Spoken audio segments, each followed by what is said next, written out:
Chapter 39, Missing. The sun rose and shed light on what Despereaux and Maigre-Sal had done, and finally Despereaux woke. But alas, he awoke too late. "I haven't seen her," Louise was shouting, "and I tell you, I wash my hands of her. If she's missing, I say good riddance to bad rubbish." Despereaux sat up. He looked behind him. Oh, his tail! It's gone! Given over to the knife, and where the tail should be, nothing but a bloody stub. And more foul play. "Gregory dead," shouted the cook. "Poor old man, that rope of his broken by who knows who and who knows what, and him lost in the dark and frightened to death because of it. It's too much." "Oh no," whispered Despereaux. "Oh no, Gregory's dead."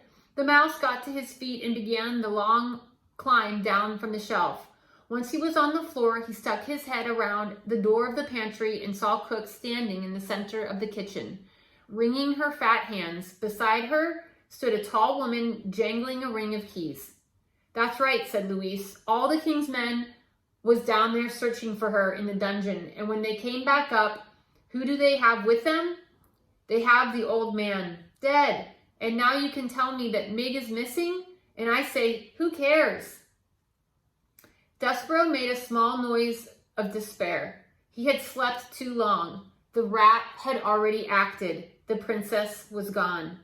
"What kind of world is it, Miss Louise, where princesses are taken from right under our noses and queens drop dead and we cannot even take comfort in soup?" And with this, Cook started to cry.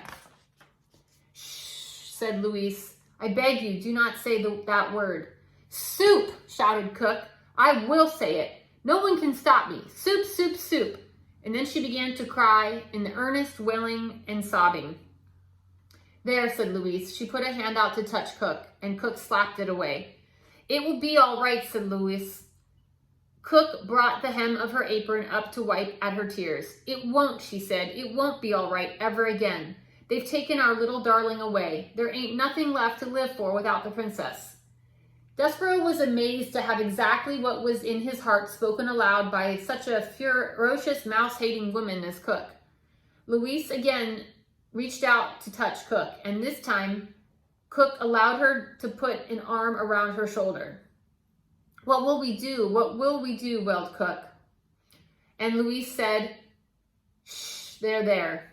Alas, there was no one to comfort Despereaux, and there was no time anyway for him to cry. He knew what he had to do. He had to find the king. For having heard Despereaux's plan, reader, Despereaux knew that the princess was hidden in the dungeon, and being somewhat smarter than Maigre-Sal, he sensed the terrible unspoken truth behind Despereaux's words. He knew that Meg could never be a princess, and he knew that the rat, once he captured the pea, would never let her go. And so the mouse, who had been dipped in oil, covered in flour, and relieved of his tail, slipped out of the pantry and past the weeping ladies. He went to find the king.